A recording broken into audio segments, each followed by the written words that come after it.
was depressed. I was having trouble getting out of bed, having trouble wanting to do the things that were fun. I wasn't realizing how loud everything is until everything was silent. God didn't just lead me into the things I needed to learn, but he also led me into finding the people I needed to be around. One of my closest friends to this day, when I was in that really low place, never stopped showing up and being my friend. Solitude is not wrong to do. It's actually biblical. Don't forget the Sabbath. It's not going against the whole community thing for you to need some time to recharge, renew, and grow. There's two people we're talking to right now. There's some of us who need to show up for somebody. Another group of us who need to get up. It's time to get up and go for it. Figure out, what is that inner tugging? What are you being called to do and go? Welcome to the Elevate It podcast, where we interview creatives who are going after their inner tugging. And let me tell you, I am super excited about the guest that we have today in the studio. I've had the privilege to know this individual all their life. Some even say we look alike and we have similar mannerisms. That's for all of you to go ahead and decide with you. But we have a songwriter, an artist, a minister, a creative in every aspect of it. And what I really love and value and appreciate so much I can say about this individual, but the thing that I want you to know is his love and his heart for youth is like none other, has dedicated his life work to seeing young people live, walk, thrive, operate in what God has called for them to do and be, and is going to a different level as we speak. I'm talking about none other than actually a family member, a cousin. Caasi Grove, welcome to the podcast. How you doing, bro? Thank you for inviting me. I'm doing great. I'm Awesome. excited to be here and do this. Yeah, we gonna go in. We're gonna have some get loose, get ready. Yeah. We're gonna go for that. It's gonna be fun. But before we go there, you guys, if you're first time joining us, I'm going to share something with you guys. We got something called mic drop moments. All right. If you have already been watching us and you haven't already taken the time, you can go ahead and hit the like or share button and also subscribe to the podcast. That would be super helpful. But the mic drop moments are when you hear and receive something valuable that comes from either Caasi or myself, that really ministers to who you are, because no matter where you are, whether you're on the ministry side or on the business side, a creative, entrepreneur, whatever the case may be, like what we're sharing, those things are transferable. And the whole goal is for you to be able to get something that can help you through your journey while you're pursuing your own it. So when something hits your heart, your mind, your spirit, and you're like, oh, that's fire. Oh, that was helpful. Drop that microphone emoji or an icon in the comment section, and even put some quotes out there as to what stands out to you, because we want to fill the comment section with so much encouragement, power, and just mic drop moments so that people who are watching can connect. And then also those who desire to read, let's just build that. All right, Elevation Nation, appreciate you. We about to go into this podcast episode. Caasi, What's up? how you feeling? I'm feeling great. I really am. Awesome. Yeah. I love it. So tell us a little bit about who Caasi is. So I've spent my whole life, in a family with a lot of ministers, and at one point in my life, I felt really called to do that. So I make music, and I preach, I teach, I create programs for youth. Like you said, I'm very passionate about youth, all outside of that part of myself, the minister within me. So that's a little bit about who I am. I'm from a big family, so I'm used to a little bit of chaos. So it works for youth ministry. What do you mean by a big family? I'm the youngest of 8. And I have, I don't know how many of us there are. There's a lot of cousins. My dad has like 13 siblings or something crazy like that. There's a lot of us. It's a huge family. So that kind of, I think, prepared me for the chaos that sometimes is youth ministry. So that's who I am. Where did this youth tug come in at? It was around when I was 18 or 19 when I left. I was going to school for music education, left there. I got invited to a church by a friend of mine. And when I went, the worship director and the youth pastor just saw something in me, and they invited me to be a leader in the youth ministry. And that's kind of where it started. And it just kept going from there. Okay. I don't really, for a while, I really didn't want to, because I was like, I don't want to hang out with teenagers. But now I'm like, they're my favorite people. They're so fun. Wow. Yeah. Do you feel like young people are misunderstood? I feel like they're misunderstood. I feel like they have a lot to offer. Mhm. And a lot of times we see young people as the future of the church instead of seeing young people as the here and now of the church. Like, Okay. they bring energy, they bring talent, they bring passion. And I mean, if you've ever dealt with teenagers, they're very passionate about some things, and sometimes you're like, relax. But they're very passionate, and if you help them tap into that passion, they can they have a lot to offer and can be just a really exciting part of any ministry or any organization, any group. So I mean, I think that a lot of times they're misunderstood, and I think a lot of times they're kind of passed by, Okay. instead of pulled to the front in a lot of different situations. Speaking of passion, what would you say your personal passion is in life? I think my personal passion might be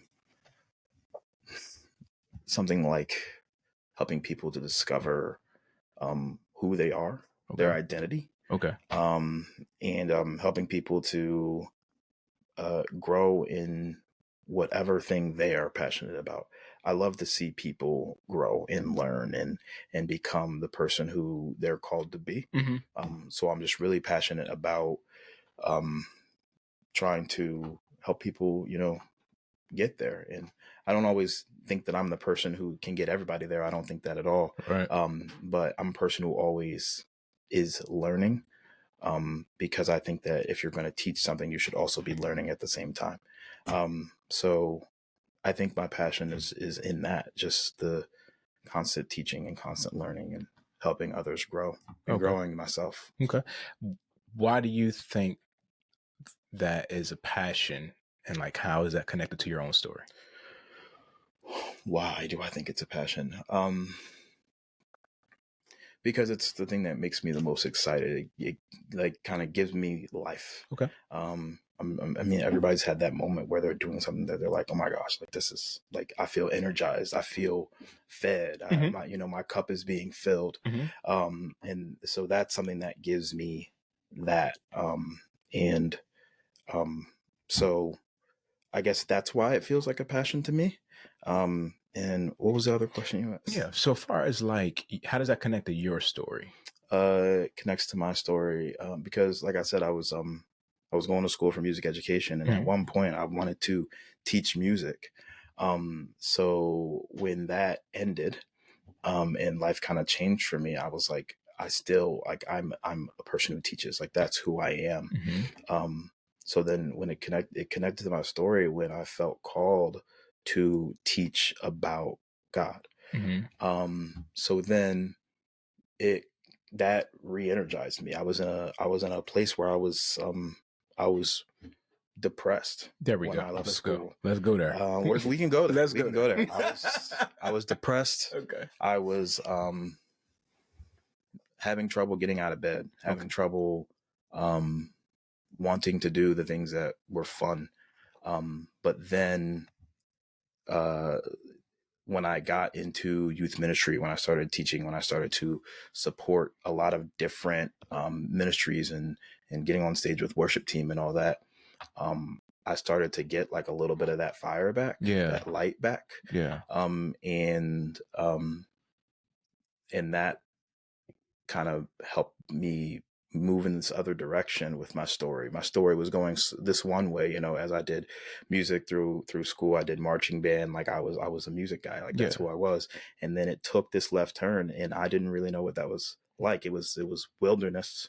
And then something happened, and it wasn't anymore. And I felt like I could, keep my head above water. And then it was no longer keeping my head above water, but really enjoying the journey.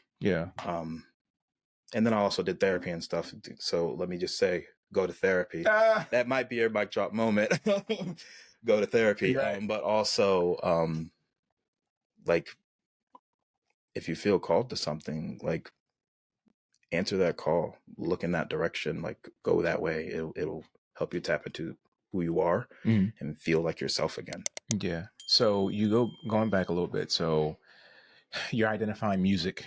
Like that's something that goes all throughout the family. Just period. Like I think it's just in the blood. Yeah. But so that's a tugging for you, right? So then there's an area and aspect pertaining to even ministry, in that you go through a season where you're saying, you know, depression or so forth and so on, and you deal with those things.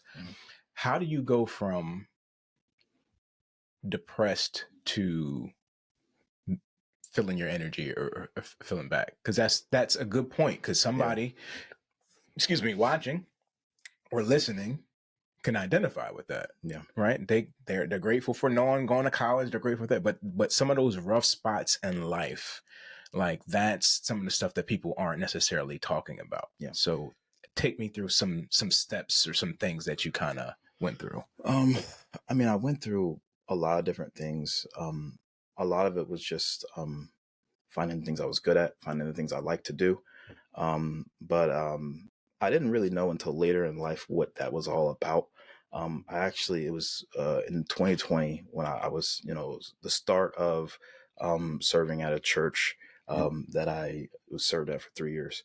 And we were trying to figure out, like, I started November 2020. So these kids, like, have not been to church in a while. Like, they have nothing to do. They're at home. And we were like, what do we do to help these students get to this next level? How do we help them to go on these mission trips that we're going to go on and get more involved and feel like they are awake again?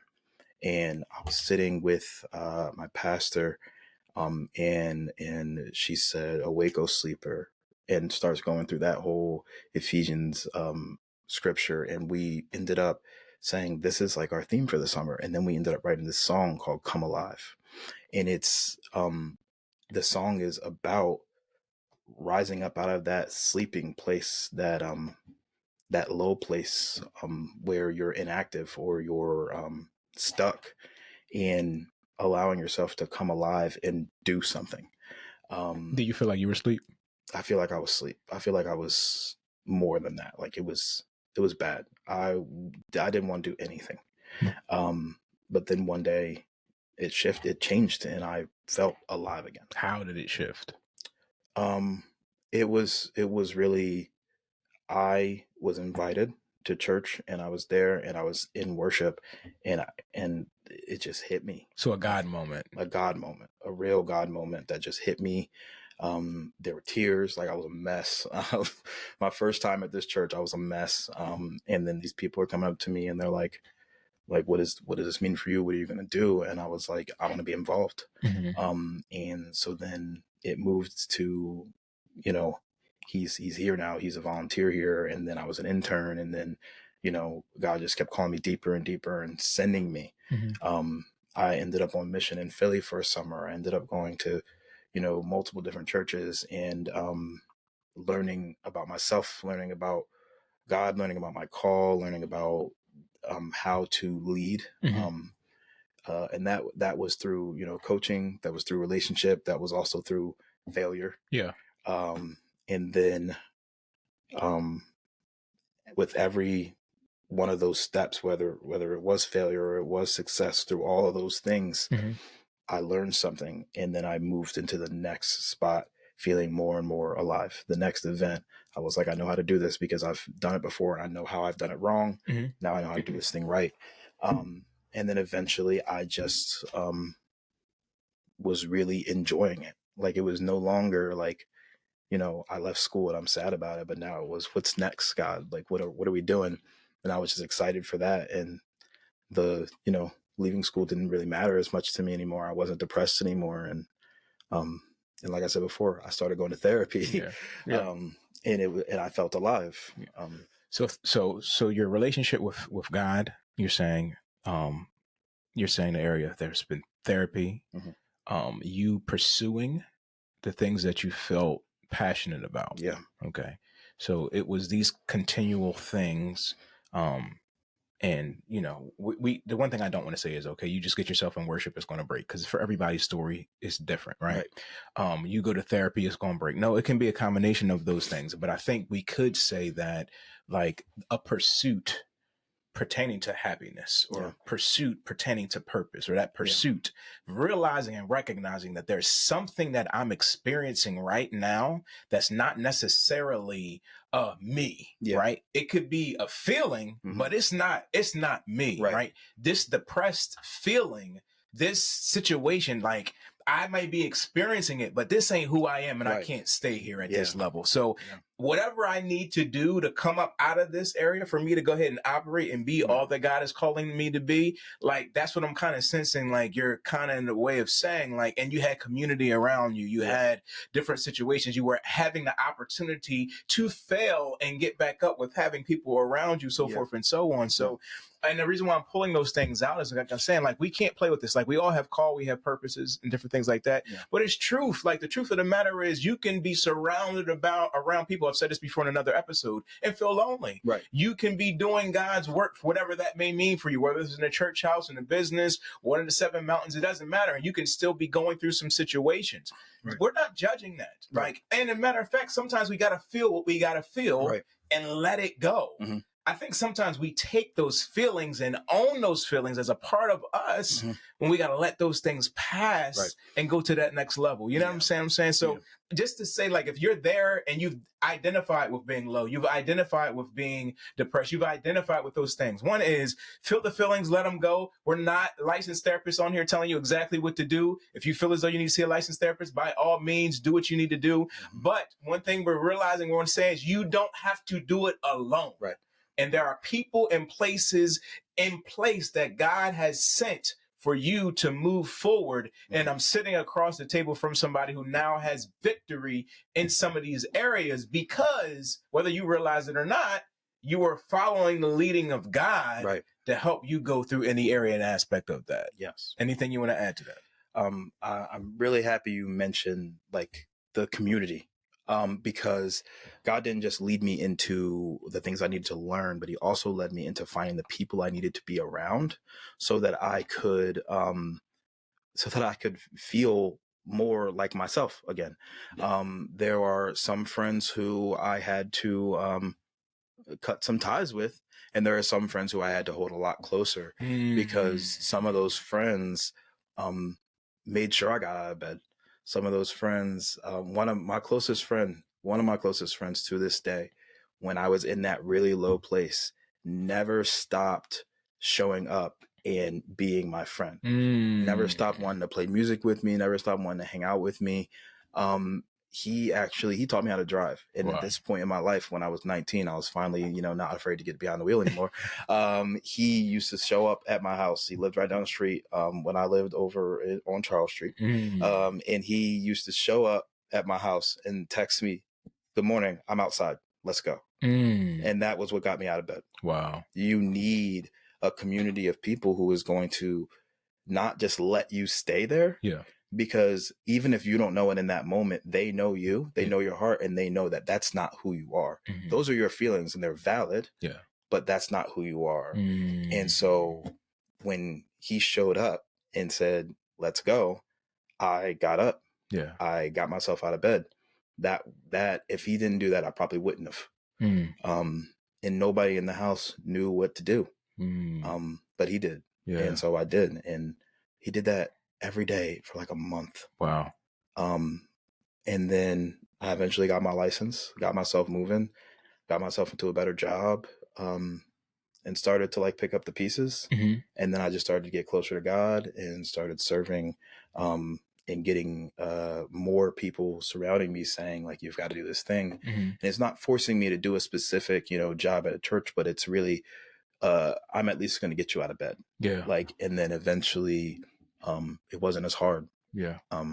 I can hear those people's voices in my head when I get up. If I have a rough day to this day, and I say, I got to get up, because almost like he coached me to do that for myself. And so I think that community being around you, having those people who will not just say what makes you smile or say what makes you feel good, but also say what you need to hear. That's good. Let me pause you because there's two things that are mic drop moments that I think could be a really huge theme. Okay. And I don't want the people to miss this. All right. Listen to what Caasi is saying. He's saying there's two people we're talking to right now. There's some of us who need to show up for somebody. Then there's another group of us who need to get up. So show up and get up. Right. I don't know where you are at that level, and we're not judging it. But the point is, greater is he that is in me than he is in the world. And so we have to show up, because you can identify that maybe there's a Christian or a Caasi that you've seen that, you know what, they're not really operating at their best at this level, but I see greater in them, and I've been where they are. And so maybe even that's a part of your journey with youth, because you've been there to realize that now I have to show up every day and do the best that I can do, because even if it's you're awesome, even if showing up is here's a cup of coffee, if showing up is let's go to breakfast, if showing up is a text message, whatever showing up is, being consistent, letting somebody know they're not alone. I appreciate you. I love you. You're amazing. This demonstrating the love of Christ in their lives. That's a part where we have to show up and be in tune enough to come out of our own same situation to realize that there's somebody else. There's the show up aspect of that. But then that area of that get up, I'm thinking scripturally, right? You got that man in the pool of Bethesda who's on that mat for so long. Right. He's at a place, Jesus is standing there, and he's like, do you want to be made whole, right? Or do you believe, in the sense that you look at the original language, do you believe that you already have the healing that's there, that's already been manifested in your body and your being? And if that's the case, then get up. The man says, I have nobody to go ahead and put me in the water when the angel was stirring. I'm paraphrasing. Y'all can check it out in the scripture in the New Testament. But then he has to make a conscious decision, which is connected to Romans 12, of be ye transformed by the renewing of your mind, right? Renewed mind, to realize that I have to go ahead and get up. So even if somebody is showing up, if you're not making the conscious decision that I need to get up, you can still find yourself seated in a crippled or paralyzed position, mentally, physically, spiritually, or emotionally, blaming other people when God has already showed up. And the dope thing is, in the text, Jesus is physically there. The dope thing now is we have Jesus within. Right. And so we can get up by the very mere area of aligning our mind to the vine, to the Christ mind, and be able to raise up to a different level to see God do some amazing things. So I think we can safely say we're removing excuses as of now. So we have to either show up for those God is calling us to, or some of us have to get up or do both. Yes. Show up or get up. Right. Mic drop moments. Mic drop. Do it. Mic drop. Show up or get up. Right. Get up. All right. That's enough. Right. Even there. Show up or get up. Wherever you are at, there's no judgment. You're just so valuable, so powerful, so anointed, so chosen. It's time to get up and go for it. Speaking of go for it, you're going for some things. You're transitioning, right? Yeah. There's some great things going on. Yeah. How did all this stuff happen? Tell me, what's going on? Yeah. So I don't really know how my name kind of came across the desk of some people, but I was invited to apply to a school to get my master's in youth ministry. And so, I went through the application process. It's a really cool program that allows you to get the theological and practical kind of education that makes youth ministers very prepared to do youth ministry today. And it was a really cool thing, but it's like, it requires you to move. So I got accepted. I got my placement for like the field education kind of thing that they do.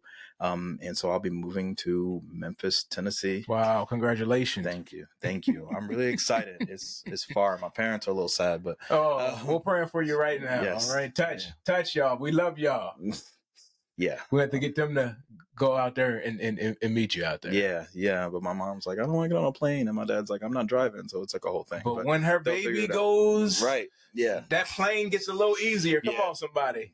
I did. I asked her, I was like, are you going to come out there at least for my graduation? She was like, I'm going to fly out there. I was like, when did this happen? Love you, Aunt Liz. We praying. Yeah. So that's dope. They're doing all right though. They're excited for me. They're proud of me. And yeah, it's a big change, but I mean, there's a whole lot more out there than just Pennsylvania. So yeah, ready to go out there and see what God has for me next. So when you get up and you show up, doors open. Yeah, for sure. And it's still the community. So I'm gonna go a little deeper. All right, because they're not privy to some of the conversation that we had to bring everybody into this. Yeah. Because you talked about community. Yeah. And support. Yes. So a lot of the work that you do is for a local church setting. Yes. So you're telling me you're in a local church supported, and you're about to transition and move to another local church. Yeah. Supported by the church that you're in now. Yes. That go to another church and college. Yes. And you've been supported along the way. Yes. I've been supported emotionally. I've been supported financially. I mean, it's a beautiful thing when people, they're sad to see you go, but they're also so happy for you and care so deeply for you. So they want you to do what's best for you and for your future.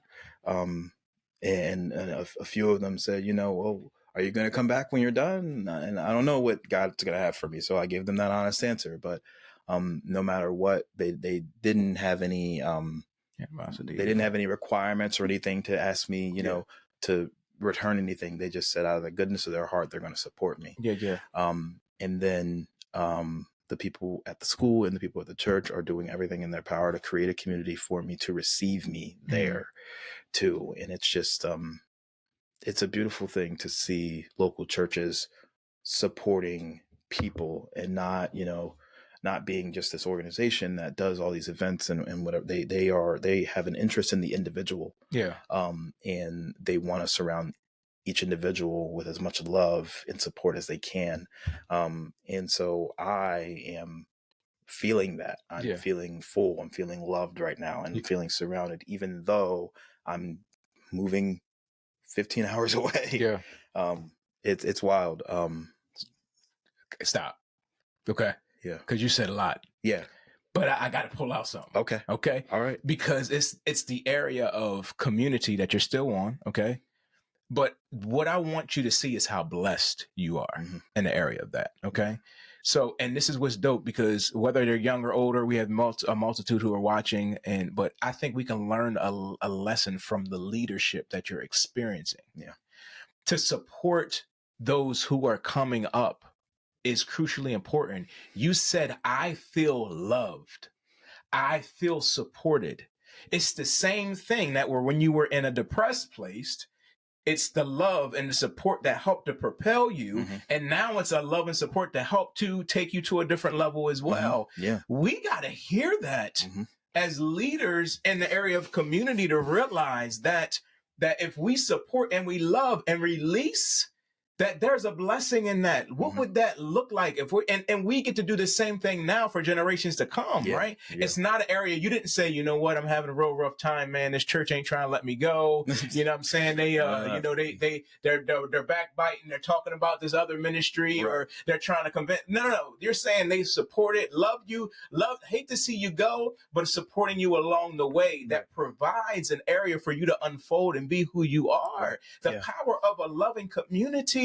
Yeah. Like, we have to put those things into practice. You said, I feel love and support from my family. I feel love and support. Listen, love and support will help launch you and take you to some places. Yeah. It's love that can lift us and take us to those things. So even if you're not experiencing those things, know that it's out there. And know that you can be connected to those situations, that community, being around, I don't just say the right community, I'll say being around the community that is supportive, a supportive community that's going to say that their interest is not just in their mission and their vision. Their interest is in the people and releasing and developing people to be what God has called them to be. Yes. So I had to point that out, missing the area of that, right? That we have value in those situations. So even if it's not a church, maybe it's a business, maybe it's look, we're in the area of launching podcasts. I'm like, what other like-minded podcasters are out there that to build community? Right. Whatever the case may be, there has to be community and marriage and family and all those things to help us to unfold to be what God has called for us to be. Absolutely. Your life is a blessing, man. Yeah, it has been. I mean, when I look back on it, I can't really believe it, because a lot of these people who are supporting me in this transition have been supporting me since I was 18, 19 years old and depressed. And they've walked alongside me. They've propelled me forward when necessary. They've walked in front of me to lead me. And now they are supporting me and sending me. And through that whole process, they've never left. They've never changed the fact that they love me and support me. Whether they work with me and now are sad to see me go, they still have interest in Caasi's well-being and success. And those people have allowed me to feel confident about this step, because they didn't let me stay there. They made me get up. And now they're not going to let me stay here. They're going to send me. And I feel content because of that. Wow. Yeah. That's a blessing, man. What would you say to somebody who is in that posture, in a place, and they feel like I'm going in this direction? Like your story of I'm in music, I'm doing that, but I feel a tug to go in this direction. Like I feel a shift, but I'm a little nervous. It's a lot of unknown water walking type of situations. What would you say to that person that feels like I got a pivot coming and I'm not exactly sure what to do next? What would you say to them? So the practical side of me says, figure out your options and choose which one seems best. But the spiritual side of me says, pray hard and figure out what seems best. And those two things are able to happen together. I think it happens very well when they happen together. So I think that would be like my advice for somebody, to just kind of figure out, what you're being called to, and what is that inner tugging, what are you being called to do? And when you figure out what that direction is, go. Because you're going to be nervous no matter where you're at in life. You're going to be nervous to go to Walmart if you have anxiety. You're going to be nervous to do a lot of things. But if you feel called to do it, and it's going to help you get to where you feel called to be, and help you become who you feel called to be, and help you figure out who you actually are, I think you just got to do it. And I am experiencing that is a lot harder than it sounds. But as you start to figure the things out, it becomes a little bit easier. You'll find your community. You'll be okay. But I think you just got to do it, because it's going to get you to that next level that you need to be at, to be who you really feel compelled to become. I love it. I love it. That's magnificent. That's awesome. If you are just joining us, or you haven't had the opportunity yet, it's the perfect time for you to subscribe to this channel to be notified. We'll have more awesome guests like Caasi and even more situations. So subscribe so you can turn on the notification bell to be notified for other upcoming episodes. I have another question that I want to ask you. Okay. Then I want you to share some of your social tags, and then leave us with a word of wisdom. So that's what we're going to do. All right. Okay. Stay tuned. Stay right here, because we about to go there, right? I was reminded of Jesus in the area when you would see Jesus in solitude. He would be in silence praying, right? He would be here, whatever, before this miracle take place. He went alone, isolated, to do by himself, right? Disciples are sleeping, doing their thing. He praying. He with all those situations, right?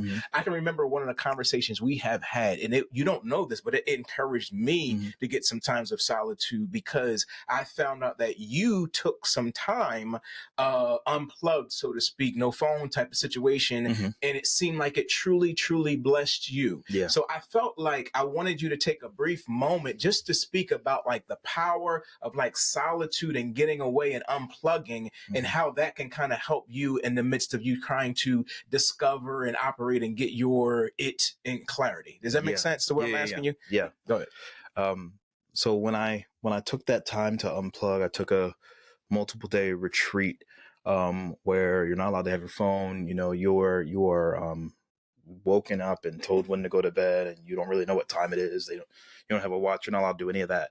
And you're just spending this day or spending this time, this weekend with a group of people who are all doing the same thing. And sometimes you have solitude, and sometimes you have group stuff, and you're on this journey. The whole thing is actually, it's supposed to be this journey. And it takes you through a lot of different topics to help you grow as a person, as a minister, wherever you're at. I mean, it's really, it will hit you wherever you're at. And for me, that time was so special because I felt like I wasn't realizing how loud everything is until everything was silent. Mic drop. We can call it a mic drop.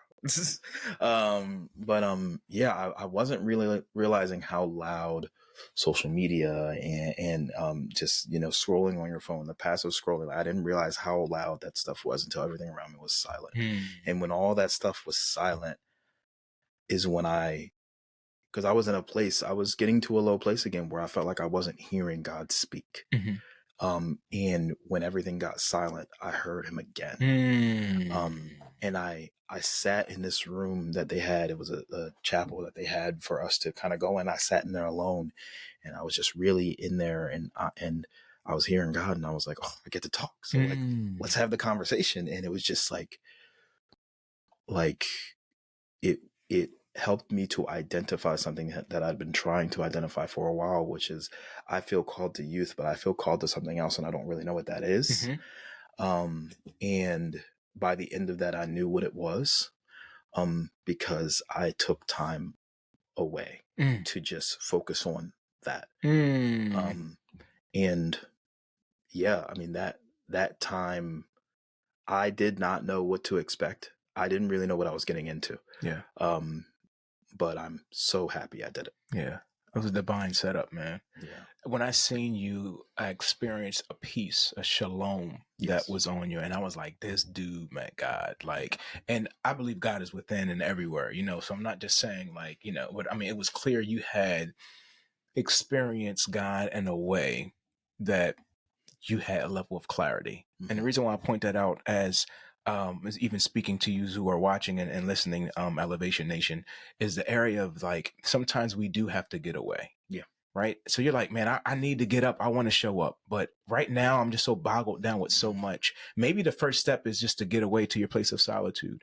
Maybe you want to go ahead and say, all right, well, this is what I need to do. And maybe I don't know how to find the group that Caasi's talking about. No, you don't have to do all that necessarily. Maybe you can find you a beautiful place. Maybe you can find tell somebody, take my phone, take the kids, take whatever the case may be, and I'm going to go ahead and take 8 hours, 6 hours, 5 hours, whatever it is. Get your sabbatical on, get your solitude, get your mindset ready to make sure that you're hearing God clear and what that means for you. And you're like, well, what do you mean about the area of hearing? God speaks through so many areas. That's not just limited, not just an audible voice, not just a written word, not just through somebody else. Like, it's all area. It could be nature. It could be affirmation, confirmation. It could be a text message that come through, something scroll through social media. Just, it'll be a level. For me, sometimes it's numbers. I see 1111. I'll see 333. I'll see different things like that. I'll hear something. I'll sense something. Just be in tune. Make sure you're getting the clarity that you need. So once I got that God moment, like, it can put things in alignment. So as you're moving forward, you're not on the spiritual treadmill, just doing things just to do them. It's purpose, it's power, it's passion, and it's alignment. So do not be afraid of the silence, because there's a voice that can come forward in that area. So super excited for you to share that, but I'm also excited about your future and what God is doing in your life. Yeah. I want the people to be able to follow you, because I also know that there's some music in the works. Yeah. That should be coming out around February-ish, right? Something now, like that. Somewhere like so. It's not out now. So what they need to do is follow you so they can know about your journey, your transition to Tennessee, everything that's going on in your heart and your life. So wake up that social media channel and Yep. do whatever you need to go ahead and do. Yeah. Let us know how we can follow you on social media. So the best spot to reach me will probably be on Instagram, which it's Isaac_backwards. That's my name. Caasi is Isaac backwards. So it's just Isaac_backwards. Spell that for some of us who are just kind of ISAAC_BACKWARDS. all right. And then we'll put it somewhere around here. Yes, it'll be somewhere around there. Yeah.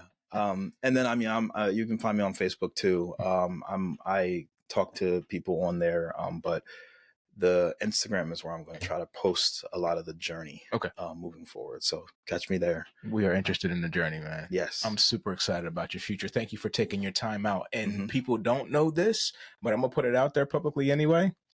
When I found out you were moving, I said, you got to come and do an episode. So push some things out of the way to make this stuff happen. Thank you. Because I did not want to catch you across the sea, so to speak. Yeah. Wanted to get you in the studio. Yeah. And so let's stay tuned to see what God is doing in your heart, your life, your mind, to see the music that's coming forward, the books that will come forward, everything else that's going on in your heart and mind. We're grateful for that.